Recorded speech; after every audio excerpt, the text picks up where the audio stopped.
There's a lot of chatter about the US economy and presumably also the global economy headed towards a recession. A CNBC survey finding forecasters raising their outlooks for recession and boosting their inflation forecasts.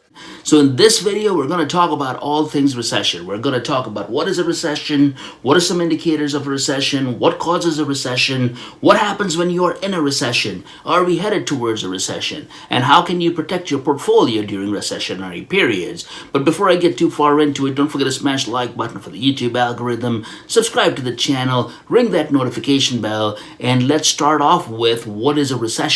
According to the Corporate Finance Institute, recession is a term used to signify a significant slowdown in the economy. Recessions are officially recognized after 2 consecutive quarters of negative GDP growth rates. So basically, it's a period of an economic contraction. And in just about every decade since the 1929 Great Depression, there has been one or multiple recessionary periods. So in that sense, it is quite normal to the usual expansion as well as the contraction of the economic cycle. So now that we're sort of aligned on what the definition of a recession is, or at least the economic definition of what a recession is, what are some indicators that we're potentially headed towards a recession? Some of those indicators include decline in real income, weakness in manufacturing, wholesale and retail sectors, as well as high unemployment. And we'll talk about this fact pattern a little bit later, but several of these indicators are actually not pertinent at this point in time. So now that we know what some of these indicators of a recession are, the next question becomes, what causes a recession? So one of the most obvious reasons in terms of what causes a recession is some type of a structural shift in the economy. Whether it's rising commodity prices, whether it's the Fed going ahead and jacking up interest rates, whether it has something to do with supply chain related activities.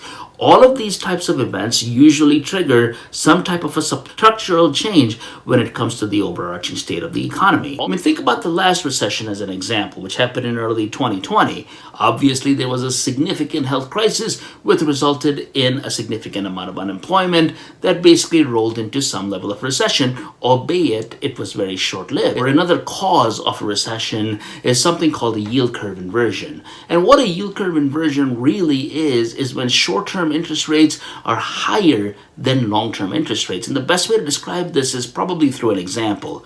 So say, for example, you have a friend and that friend wants to borrow $5,000 from you. And he says that, if you give me $5,000 and if you give it to me for a period of 5 years, I'll give you a 5% rate of return. However, if you only give me that money for 1 year, I'll give you a 1% rate of return. And your natural reaction to that is, well, that perhaps may make a little bit sense. Because if I'm going to give this guy some money for an extended period of time, and I'm not able to utilize that money for any other given reason, it makes sense for me to receive a higher rate of return on it. But now, let's just say your friend flips that a little bit, and he says that if you give it to me for a shorter period of time, i.e. for a year, I'll give you a 5% rate of return. But if you give it to me for a longer duration, say 5 years, I'll only give you a 1% rate of return. So when you think about that type of a fact pattern, you may think that this is kind of silly. This is goofy. I'm basically getting paid less to give somebody some money for an extended period of time. And that is basically what a yield curve inversion is. Basically demonstrate that there's a significantly higher amount of risk in the short term relative to the longer term. Another cause of a recession is typically a reduction in money supply.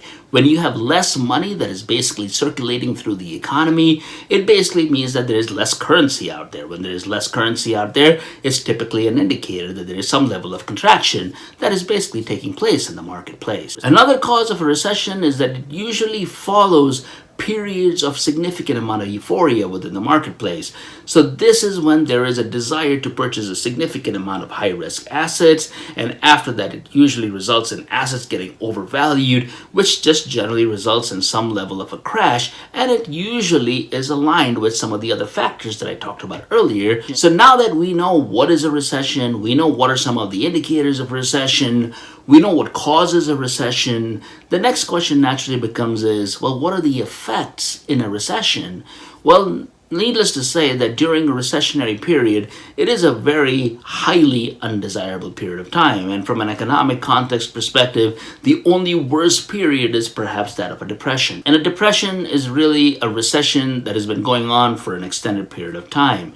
So typically, when you have periods of a recession, you see a significant amount of unemployment, you have a significant amount of underinvestment when it comes to companies, you have a significant amount of reduction in the buying power of a consumer. So when consumers basically have limited buying power, then you have limited profitability when it comes to companies. You usually have companies investing less within themselves. You have more layoffs that basically takes place, and this creates this vicious cycle which typically requires some significant amount of government intervention such that you can basically get out of this downward spiral.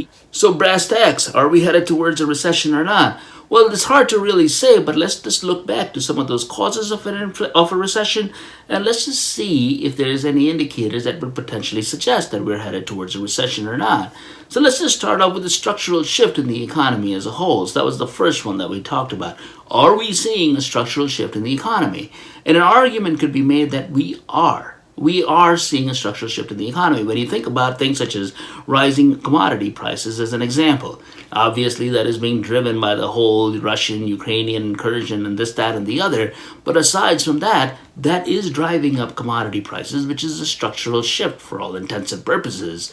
Similarly, supply chain related issues. One could argue that there is a structural shift there as well. One would argue that even as long as this global health crisis continues and some lockdowns continue to permeate primarily in the Far East, thus reducing the amount of supply of whatever goods it is in the economy, that in itself is also a structural shift. So while the jury may be out in terms of whether there's a structural shift in the economy or not, there is certainly some pretty good indicators that there is a structural shift in the economy. The next thing that we should probably talk about was one of the other causes, which is the yield curve inversion. Are we experiencing a yield curve inversion at this point in time? And if you look at some of these charts, it basically shows that the differential between the 10-year Treasury and the 2-year Treasury continues to get narrower and narrower. And in this case, the trend is not necessarily your friend because it is indicative that perhaps the 2-year Treasury may flip on the 10-year Treasury, thus creating this inverted yield curve. Then the next question or the next cause that we talked about earlier is there a reduction in money supply? And while you look at some of these charts, it would certainly indicate that while there hasn't been a reduction in money supply at this point in time, the rate of change, or the rate of increase of money supply is certainly starting to come down. And we know that based on certain comments that have been made by the Fed chair and things like that, they are going to basically be pumping less amount of money into the economy. So when you have that type of an indicator out there, it would certainly suggest or be indicative that over the next couple of months here, we would start seeing a reduction in the amount of money supply. And lastly, what about this whole notion about market euphoria? I don't think I need to talk about this in a significant amount of detail, but an argument could certainly be made that over the last couple of years, there's been a significant amount of desire to invest in a lot of speculative or high-risk type of assets, i.e. companies with lousy fundamentals, asset classes that are out there which have not been around for an extended period of time, companies that basically do not have earnings, that sort of thing. So several of these indicators would basically suggest that we are headed towards a recession.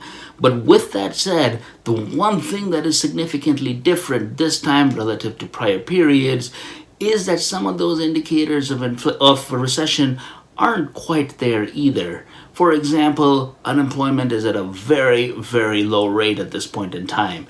Manufacturing data, yeah, that has come down. Some of it is driven by supply chain related types of issues.